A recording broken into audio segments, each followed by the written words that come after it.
Well, this is a demonstration of what is inside of the box. You see here we have a Samsung B800BE battery with 3,200 milliamp hours. So what I did was I removed the regulator and the temperature sensor and all that, and then I just connected up this 1.27 millimeter Molex type connector. I was originally using a different type of connector similar to the one in the back of your cell phone, but that's not a very good idea for two reasons. One, I can't use the regulator on this because it doesn't allow me to suck out enough current to power everything. Two, because it just comes loose very easily. The battery has to be really snug against those connectors. It was an expensive connector and it wasn't very good. So over here in the back, I've got my left motor.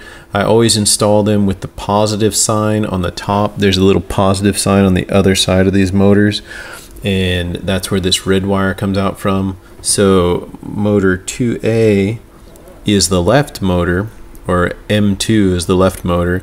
And I just, again, I used to have a different type of connector here, but I found it's easier to use these tiny 1.27 millimeter connectors. I can plug and unplug them and there's no issue. But the left motor, the red positive part goes to M2A. The right motor over here, the right positive part goes to M1B. So this is motor 1, this is motor 2. Just kind of for my own references. Apart from that, the servos, I connect these two servos in here, one over here and one over here. This one is modified as per the instructions on YouTube of how to take a servo and just completely reverse it.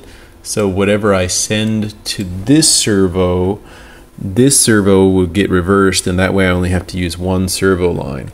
And they are all wired into servo number 4 of the robot itself. And see, they're both connected to the same exact connector, so they work in unison, and I don't have to worry about sending two commands or anything like that. The laser is connected to D1, and it's just powered straight from the D1 line. I'll probably put some another piece of shrink wrap around that and then install this in the front of the unit. The RGB LED, move it away a little bit, is ground, green, blue, and red light. So the green light is D0, the blue light is D5, and the red light is D7. So when I send that in my Android application, those are the different lights that turn on. The cable that connects the communication board, I actually installed a cable and I just swapped the wires so that it's more like a straight through cable. Because once you have these types of cables, when you crimp the ends on it, it actually swaps the pins. Pin 1 and 2 are swapped, pin 3 and 4 are swapped, pin 4 and 5 and so on. So what I did was just cut across the cable and I wired the second one to the first one, and the first one to the second one, and the third one to the fourth one, and the fourth one to the third one. It's pretty easy once you get into it, and then that creates a cable that we can actually remove from the robot. So now everything is connected with cables and things that are pretty stable. I know I'm gonna have to, no, that wire's not coming from the robot, see, it's over there, but I know I'm gonna have to replace these connectors with the actual Molex connector. I'm going to replace them with the shrouded connectors, and I may replace the connector in there, just change the pinning so I can just use a normal IDC connector without having to swap them around, or I may just make a small board that does the swapping for me.